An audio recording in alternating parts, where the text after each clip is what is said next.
wabo apro na pro na wo no wo de nanum na asi ho no momensin assembly ahodo mu no wo hwe se GARID project ya mpanimfo ani so ade hunu ni se mpotem nso to yiri fa wo mo mbeye na atumi abere nso yiri ase no wo hwe se de adwuma no Adom Kasee di na chise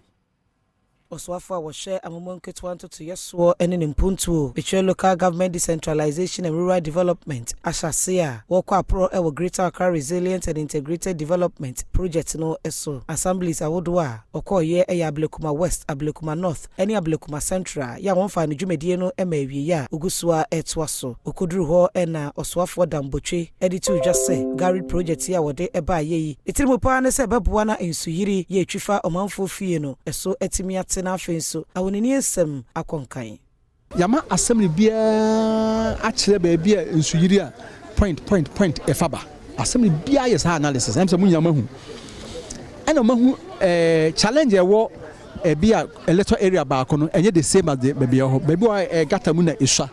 baby wa enura efuom baby wa eyesei baby wa eyesei la ho ne low o ma ya analysis ni nyina your fiscal planners and engineers o ma ye ni nyina na make say nipa ni nim say o challenge e woni ye o ma di e kan no etie problem na se a eno boa na kwasa asema o ka chamo kwa problem o mo ntia se a ene onye sika millions e de kwa ontimi nye be kwa de no ntia se that is the first thing ya oma ye meetings bebe ya chiro omo matiase into each assembly